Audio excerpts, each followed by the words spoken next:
Hi guys, welcome back. Got the tie on. Today we're going to look at inverse proportion. So following on from direct proportion, inverse is the next part of that. Something which I just want to mention, if you watched the video last time, when I watched it back, which I painfully do, I noticed that on certain questions where it was things like y is directly proportional to x squared, on my first line, I think on one or two of the questions, I wrote that, and then that, and I think on one of them I then rubbed that out. That should have stayed on there. Okay. To be honest, in your exam, you don't need to worry about that because you actually get your first mark usually for that part there. All right, but just a very small thing. That's from direct proportion. Anyway, inverse proportion. Okay, so question could be: it takes two people 30 minutes to deliver 200 leaflets. So 2 people, 30 minutes to deliver 200 leaflets. How long will it take 3 people? Now, a question like this, often people start getting hooked on this idea of 200. Okay, don't need to worry about that. That's just the job. Okay, so that could be any job you like. The fact it says 200 leaflets, just how long the job, how many parts there are to that particular job. So 2 people, 30 minutes. First thing I'd be thinking of, what if it was one person? Okay, so 2 people becomes 1 person, so we halve it, 2 become 1, Spice Girls song. Now the time, what sometimes people would want to do is halve it. So 2 people, 30 minutes, 1 person, 15. Well, that's obviously not true. Okay, if it takes 2 people half an hour, 30 minutes, it's going to take 1 person longer. So the same way we divided by 2 here, we do times by 2 over here. It's going to take twice as long. So 1 person on their own takes 60 minutes. Okay, this is inverse proportion. As one number's going down, the other number's going up. Okay, divide by 2, times by 2, the inverse proportion. So then if it was 3 people, you're timesing that one by 3, 1 person to 3 people, which means you divide by 3. So 20 minutes. Okay, I said the 200 leaflets, we've never even touched that. Okay, that's just a number in the question, that's the job. So overall, inverse proportion, when we think about this particular job, okay, we've got time taken is on one axis, and the amount of people could be on the other. So the less people you have, so down here, less people you have, the longer the job would take. The more people you have, so you had 200 people and you went off to drop off 1 leaflet each, it's going to take less time. Okay, so that's an inverse proportion graph. As one variable is increasing, people increases, time decreases. Okay, so our direct proportion graph last time looked like that. Our inverse proportion looks more like that. So now we're going to have to write a question. So I've noticed, well, my handwriting is awful, isn't it? Y is inversely proportional to x. I'm just reading the question. Y equals 5 when y equals 5, x equals 2. And the question is, I'm going to set it out a bit like we did last time, find y when x equals 20 and find x when y equals 4. Okay, so the steps are very similar to direct proportion. So step 1, we're going to use that proportionality sign and get it right this time as well. So y is inversely proportional, this is a proportional sign. Now inverse, as one thing's increasing, the other thing decreasing, what we do there is we have it as a fraction, 1 over x. Okay, because the bigger that number x becomes, the smaller that fraction is. So if we think if x was 2, a half, so x is 2, then that's that's a half. So we then just make x 10, then it's 1/10, that's smaller. So the bigger x becomes, the smaller that fraction is. If x was 100, then it's 100th, which is obviously smaller, right?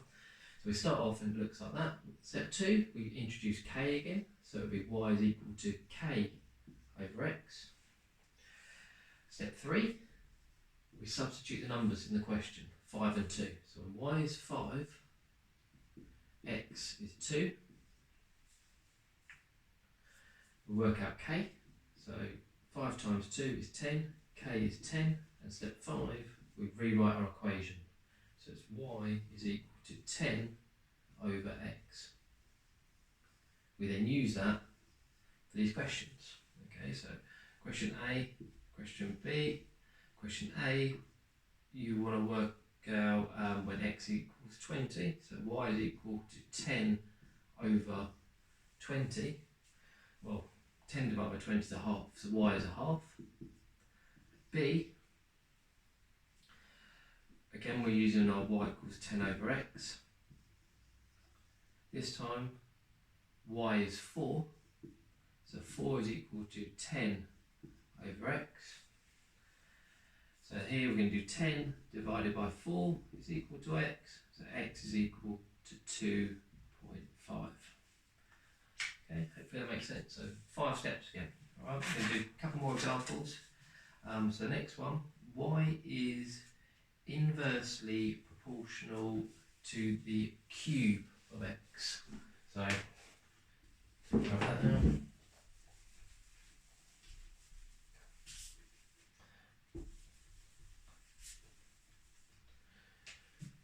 To the cube of x. Okay, so when y equals 2, x equals 3. We're going to need to find a formula for y in terms of x. So we always do that anyway, so I'm not going to write that down. So find a formula in terms of x. We then need to find y when x equals 5 and x when y is equal to 6.75. So hopefully I'll find my calculator in a minute if we need it. So first stage, step 1, write down that proportionality sign again, like that. We then write down it's the cube of x, so it's 1 over x cubed. Step 2, we're bringing that constant of proportionality, that k, so it's k over x cubed. Step 3, substitute the numbers in. We've got y is 2 when x is 3, so 2 is equal to k over 3 cubed. Work out what k is, so that's 2 times 27, k is equal to 54. Step 5, rewrite your equation, which will be y is equal to, we've worked out k is 54, so we put that into here, 54 over x cubed. And then y equals 2, yeah, x equals 3, good.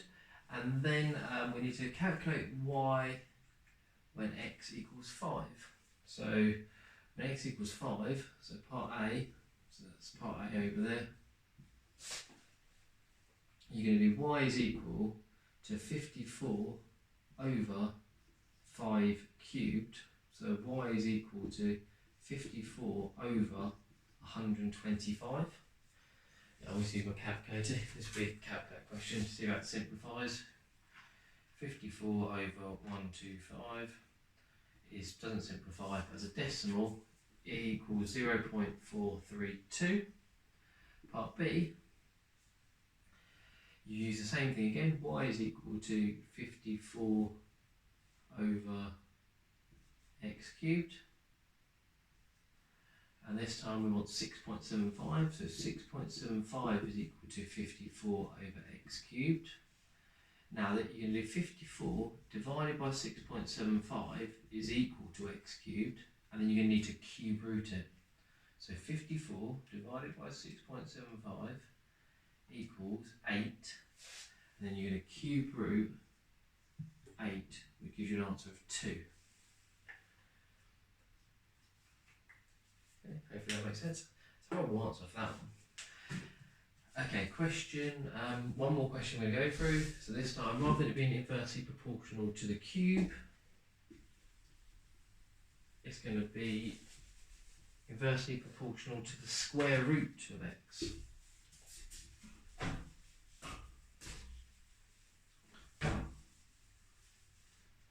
Balls moving around. To the square root of x.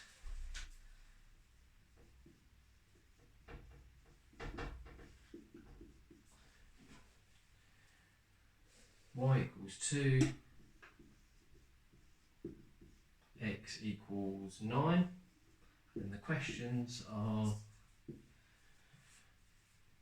find y when x equals 4, find x when y equals 6. Okay, so step 1 again. Y is inversely proportional to the square root of x. Step 2, bring in your k, so y is equal to k over the square root of x. Step 3, substitute the values in, so 2 is equal to k over the square root of 9. So k is equal, square root of 9 is 3, 2 times 3, k is equal to 6. Rewrite your equation, so y is equal to k, which is 6, over the square root of x.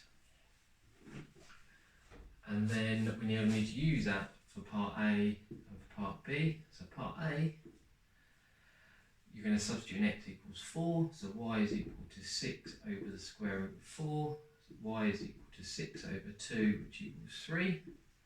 Part B, y is equal to 6 over root x.